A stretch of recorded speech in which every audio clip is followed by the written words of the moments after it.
Nuestro invitado de esta mañana es el doctor Cuauhtémoc Calderón Villarreal, doctor en Ciencias Económicas por la Universidad de Niza Sofía Antípolis, en Francia.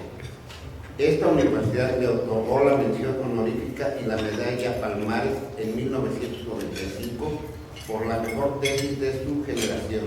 Actualmente es investigador titular del Departamento de Estudios Económicos del Colegio de la Frontera Norte, miembro del Sistema Nacional de Investigaciones Nivel 3 y miembro de la Academia Mexicana de Ciencias AC. Es miembro de la Junta de Gobierno en el Colegio de Chihuahua AC y de los consejos editoriales de las revistas científicas especializadas en economía más importantes de México y América Latina.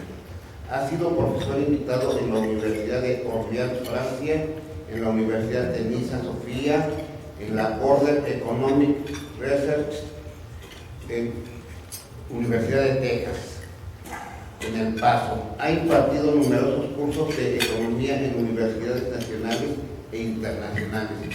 Fue miembro de la comisión dictaminadora del Área 5.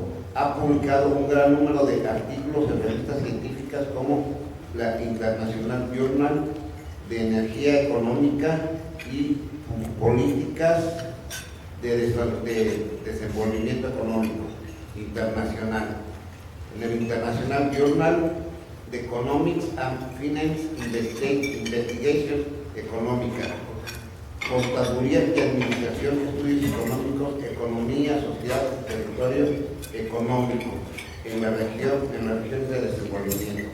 Con nosotros el doctor Cuauhtémoc Calderón Villarreal.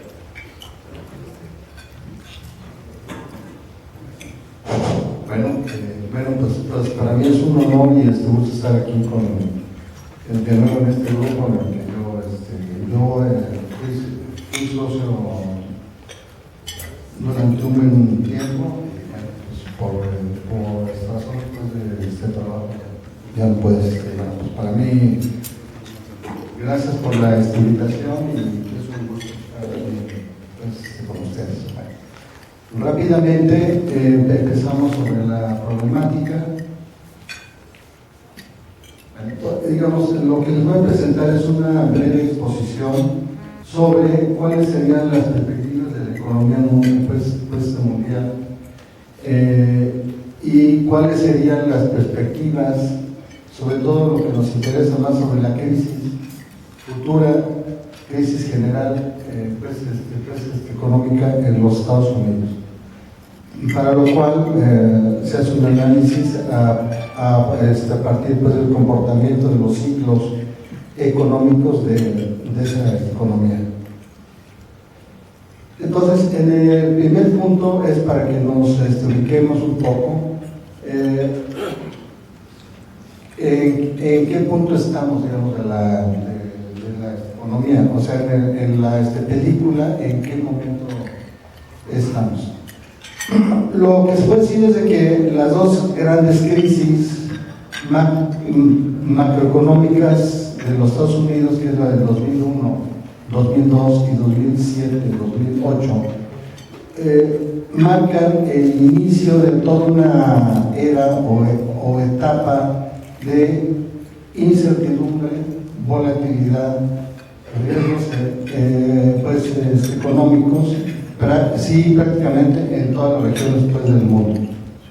Y aparentemente, o sea, porque no está muy claro todavía, marca el fin de toda una etapa de expansión del mercado mundial. O sea que todo el mundo conocimos como globalización. Es el fin de la globalización, es el fin de la era, como decía Keynes, del laissez-faire, y se inicia otra época que se caracteriza por una época de contracción, fragmentación y estancamiento del comercio mundial y del mercado mundial. Se caracteriza por la aparición del proteccionismo y por las guerras comerciales entre casas China y los Estados Unidos, y las amenazas de la economía norteamericana con la zona euro con la Unión Europea. Entonces, digamos, esta fase, digamos, la fase inicial de expansión del comercio mundial se da entre el 89 y el 2009 y se caracteriza tiene varios rasgos característicos.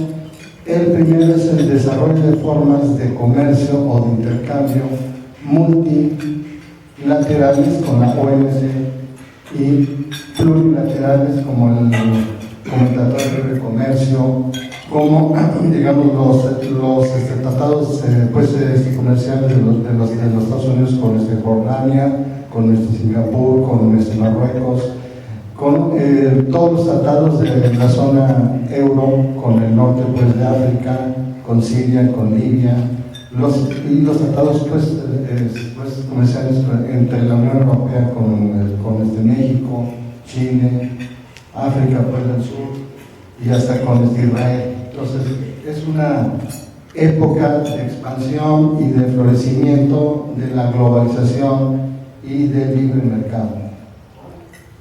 Igual se consolida la Organización Mundial de Comercio como una organización que va a regular las reglas del libre comercio de este mundo, ¿sí? O sea, ¿qué quiere decir esto? Que las economías no pueden imponer de manera unilateral aranceles sin un acuerdo previo en la OMC.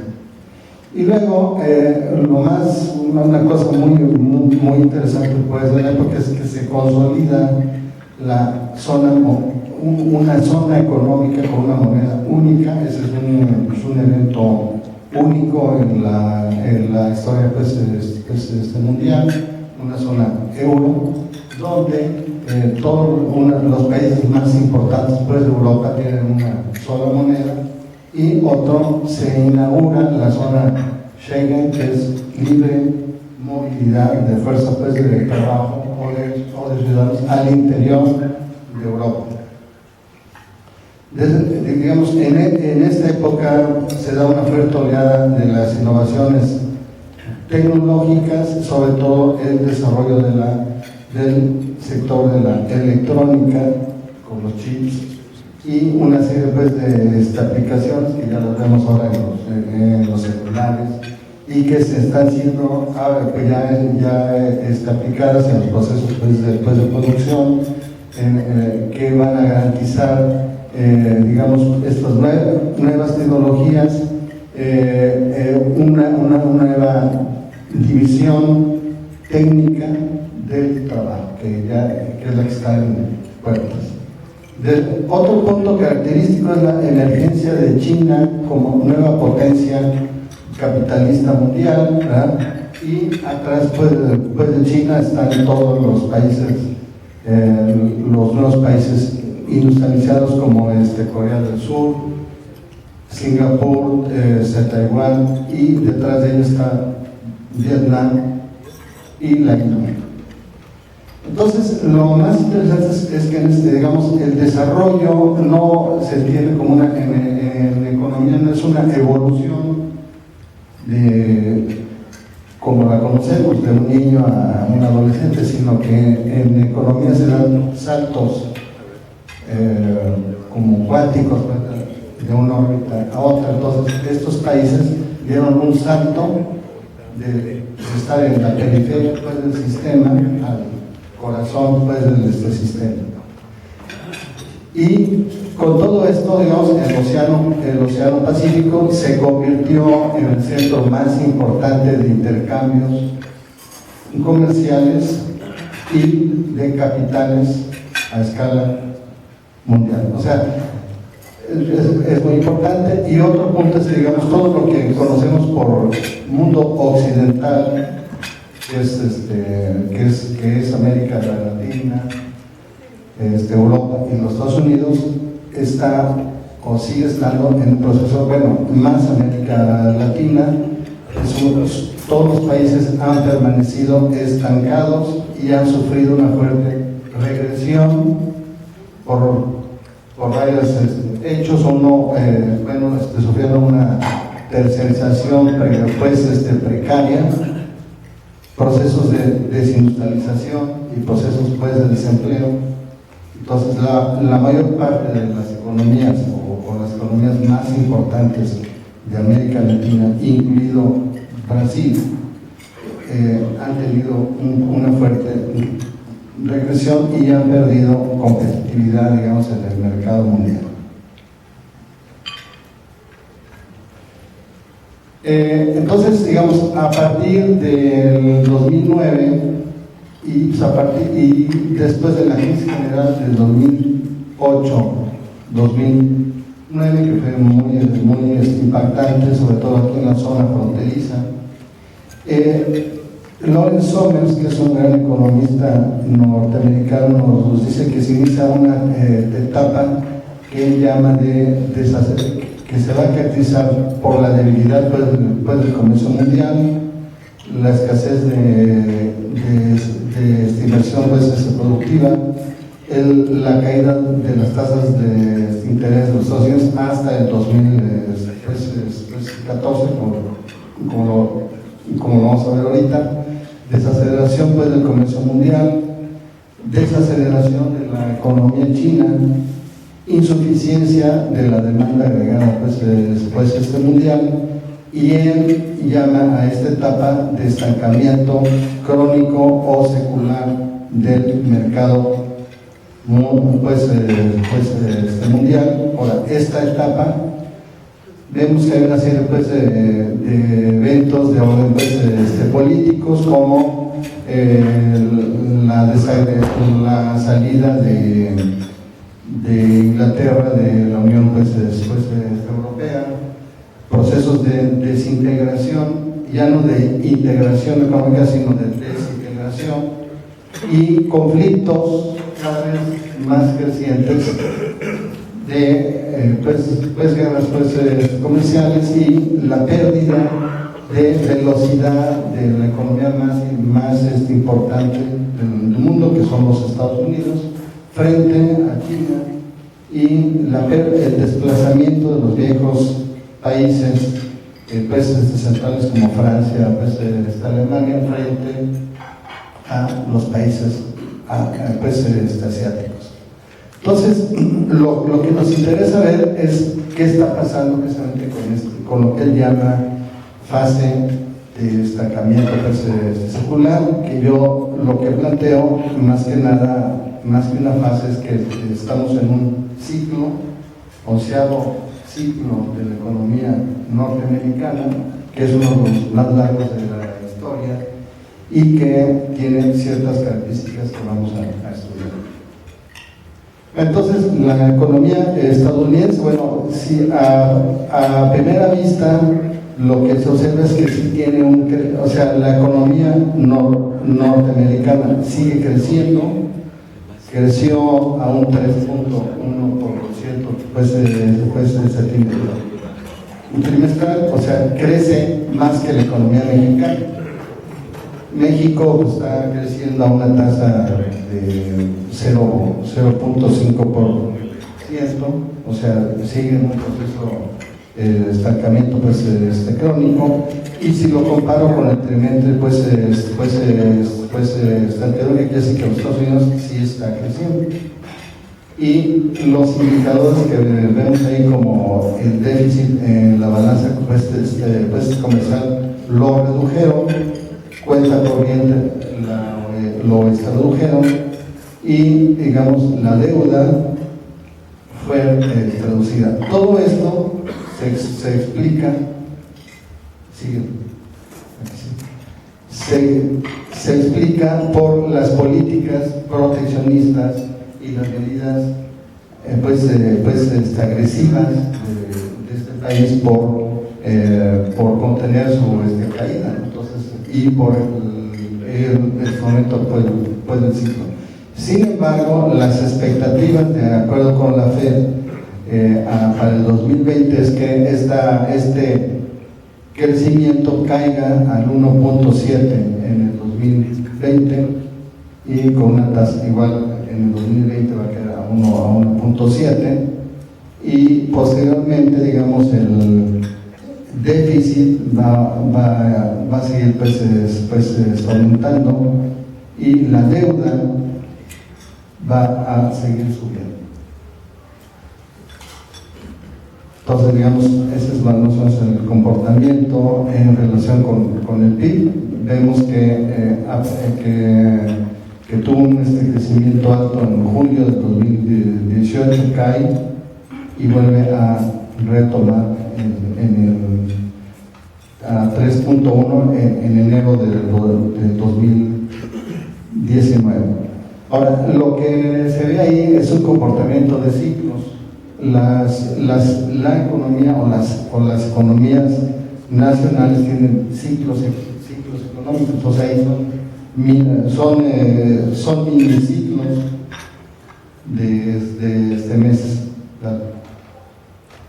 Esas son las expectativas, ¿no? Las expectativas de la economía de los Estados Unidos. Dice, entonces la gran pregunta con los especialistas, ¿habrá una nueva crisis como la del 2007-2009?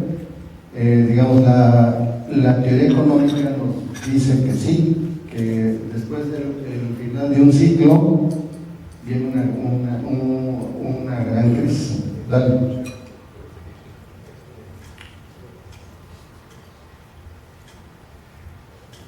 Entonces, digamos, de acuerdo con la NBR de los Estados Unidos, entre el 45 y el 2009, en la economía de los Estados Unidos ha conocido 11 ciclos.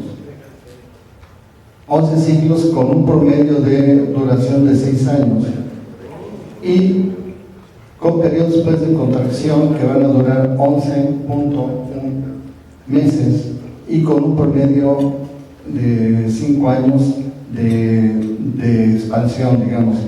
Un periodo puede ser de contracción de 1 año y un periodo pues, de expansión de 5 años. Más o menos esa es la historia. Entonces, de acuerdo con ellos, digamos, el final oficial de la crisis fue en junio del 2009. O sea, la FED, hay un comité que se junta pues, de cada trimestre y basándose en 12 variables determina si la economía norteamericana está o no en crisis o en esta recesión. Entonces ellos, tomando en cuenta estos datos, no por decreto, sino que lo analizaron y ellos determinaron que el final de la gran crisis fue en el 2009. ¿Qué es lo que implica esto? Bueno, que del 2009 como vamos a ver, al 2014 se dio una fase de recuperación de los Estados Unidos, hubo una fase de crecimiento y que esta economía entró en el 11º ciclo de acumulación, que es, por lo que vemos, el más amplio de la posguerra, con una duración que va a sobrepasar los 7 años, o sea, sobrepasa el promedio de los 6 años y que engloba una serie de subciclos, como tiene 2 subciclos, y necesariamente este ciclo va a tener como estado una gran crisis parecida o de intensidad más fuerte a la que conocimos en el 2008-2009.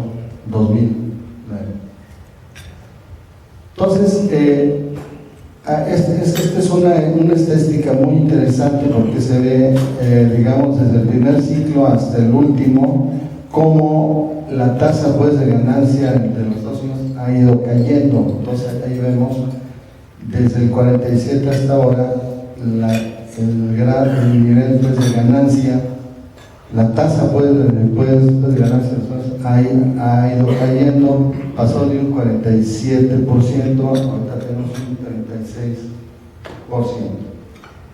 Entonces, eso implica que sí dice, por lo que el 11º tenderá a prolongarse a pesar del efecto de producción pues, del capital fijo, lo que confirma una tendencia hacia el estancamiento como lo afirma Somers, y el estancamiento se afirma a medida que la tasa pues, de ganancia cae.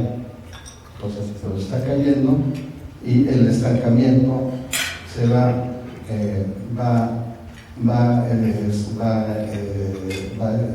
aumentando. ¿Qué es lo que está pasando? Pues que el efecto masa, digamos, la cantidad pues, de capital se está estancando. El proceso de reproducción y de reinversión está siendo más lento. Pues la tasa de ganancia cae y eso hace este clima de estancamiento. Entonces, igual en los Estados Unidos, luego en Alemania, en Europa, los efectos de la crisis todavía no se acaban de equilibrar o de reabsorber. Y esto ha hecho entonces que emerja el proteccionismo y, digamos, en términos pues, políticos, en Europa están emergiendo lo que los sociólogos llaman gobiernos populistas, ¿no? ¿Sí? En los Estados Unidos igual Trump es una forma pues, de gobierno populista.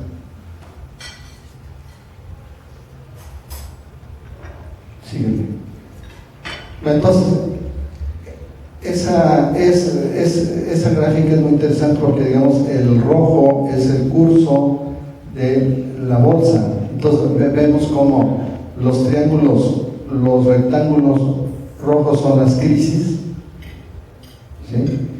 Y los rectángulos que están antes es lo que yo llamo, son fases de aceleración, en donde lo que aumenta es la especulación financiera, la bolsa, suben las tasas de interés y todo el mundo, hasta que surge una burbuja especulativa que estalla y da pie a una crisis general. Ese es el esquema de las dos últimas de esta crisis. Entonces tendría que repetirse una cosa parecida. Entonces, para pronosticar la crisis es necesario hacer el cálculo de esa fase de esta aceleración. Entonces,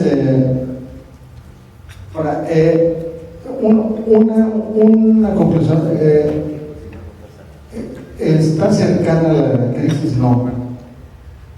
¿Por qué no? Porque hay un indicador muy importante que es la reversión entre las tasas de 10 años de los bonos y con las tasas de 2 años. O sea, el corto con el largo plazo. Entonces, en la medida en que las tasas pues, de interés del corto no son más grandes que las de los 10 años, todavía no estamos frente a una crisis. Digamos, la regularidad de lo que se ha visto es que antes de una crisis, digamos, los pesos, las tasas de los bonos de 2 años son superiores a las de 10 años. Entonces, en ese momento es cuando prácticamente más el cálculo de momento de la aceleración se puede decir que en 2 trimestres va a estallar una crisis. Bueno, este es un ejemplo de un ciclo, del onceavo pues, este ciclo, que es la tasa general pues, de ganancia en los Estados Unidos. Vemos que tiene una tendencia a caer. ¿Sí? Ahí está. Muy fuerte, digamos, para el cuarto trimestre del 2019. Yo hice una predicción a ese punto. ¿Qué sigue?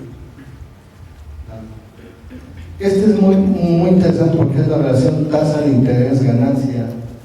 Entonces vemos en las fases de expansión de la economía, el interés cae y la ganancia sube. Entonces vemos como entre el 2009 y 2004 un crecimiento pues, de la economía, una expansión en los Estados Unidos, y después viene un proceso de contracción, y después vuelve a haber otra mini expansiones, y la tendencia es que se vaya contrayendo 11º ciclo. ¿Sí? Este es otro que es, digamos, esta relación entre el capital fijo y la ganancia, es el consumo de capital fijo. Todas estas son estadísticas oficiales de los Estados Unidos, o sea, del BEA. Entonces, este ya es, digamos, un estudio ya más preciso de 2016 hasta ahorita, digamos, es una parte del ciclo. Entonces ahí vemos, son dos ciclos, dos subciclos, que el primero dio salida a través de una mini crisis en la bolsa, ¿no? Y así es como, entonces hay un ciclo, después viene otro ciclo. Igual, entonces, si la tasa de interés sube, ¿qué quiere decir? Que la economía se está contrayendo. ¿Por qué? Porque decir, la Fed lo que está buscando era normalizar las tasas por el interés. ¿Y qué quiere decir eso? Quiere decir que las va a subir. Y lo que estamos viendo es que en España, por ejemplo, ya entró una fase de deflación. El PIB creció un 0.6% en el segundo semestre y los precios son en promedio 0.1 más baratos, que es un síntoma de contracción en nuestro. Y con esto termino. Bueno, pues muchas gracias.